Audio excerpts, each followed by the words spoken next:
One of our first cases back in June 2009 was an adult male with severe mange. He had open wounds, maggots, he smelt of mange and infection. He was laying down and didn't even get up when I approached him. Believing he was about to die, I thought euthanasia was the best option. But only armed with a bottle of Sardectin and being in a remote paddock, I made a desperate decision to give him a very large dose of Sardectin to kill as many mites as possible, mainly to protect other wombats in the area. My husband and I went out the following few days, but we couldn't find him, so we assumed that he had died. 9 days later, as we were setting up a population scale treatment in that area, I found him standing by the creek, drinking water and looking much better, with scabs falling off, wounds healing and all maggots gone. So we kept going with the treatment and he ended up making a full recovery. This case study is an example of when treatment duration is too long when too small doses are being used. So the wombat was treated in field continuously over 4 years. During the first 3.5 years, the male was given between 20 and 30 ml doses, and he was never mange free and continued to have various degree of mange. We were then concerned the mites were building up resistance to the moxidectin, so therefore after the 3.5 years he was given between 1800 ml doses weekly for 16 continuous weeks. He spent the following 6 years mange-free and healthy. Then late March 2020 he was found with a large swelling on the side of his face, and he was captured and taken to wildlife veterinary surgeon Dr. Howard Ralph for assessment and treatment. He received a physical examination and tests included full hematology and comprehensive biochemistry. It was confirmed that his liver, kidneys and other organs were healthy, and his presented teeth issues were unrelated to having had mange or mange treatment. The next case study is of a wombat showing how intense treatment gives a much faster recovery.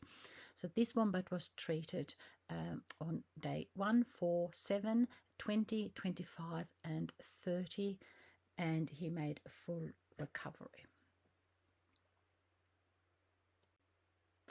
So here is the wombat 2 years later on the last picture, and he's still mange free with no further infestation. So the first photo is showing him after 7 weeks, so a long way after the treatment had stopped, and all scabs are gone and he's got a slight fur starting to grow back.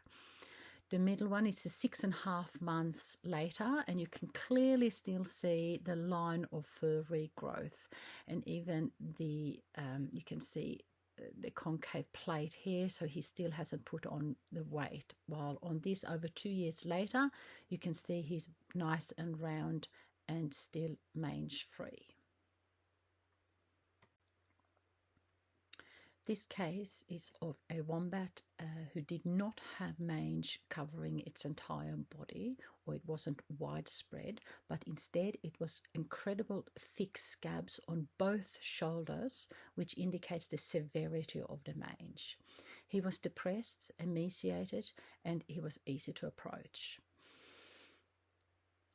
So he had a treatment on day 1 and day 8, day 14, 24 and 31, all 100 ml doses, and he made a full recovery.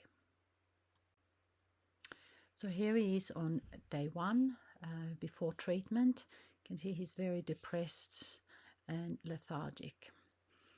Very easy to approach. And the middle photo is on day 31 after all the treatments are finished, so he is no more treatment from that day, and the last photo is 80 days later, and he of course ended up making a full recovery.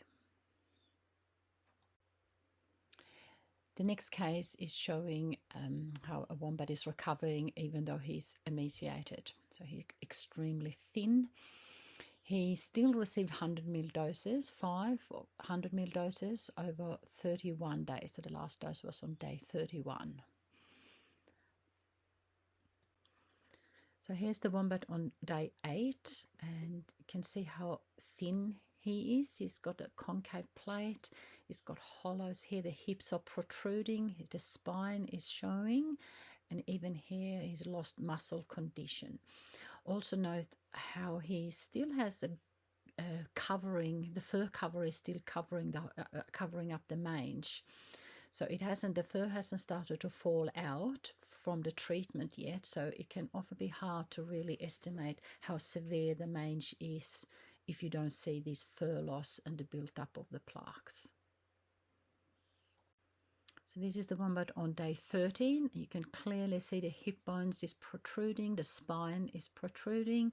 You can see, you can even look at the ribs, see the ribs on him, and he still hasn't really lost a lot of the fur yet. He's starting to get superficial bleeding on his cheek here. We're now on day 18. Most scab have lifted and he's lost the fur, so you can see the extent of the mange that was covered by the fur previously.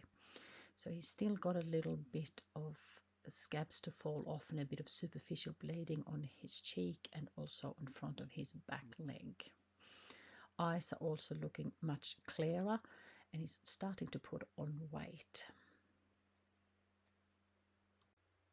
And here he is nearly a full year later, and look at the body condition. All mange is gone. You can still see a bit of a fur line where the regrowth is happening, but look at his body weight. He's picked up all the weight and looking fantastic.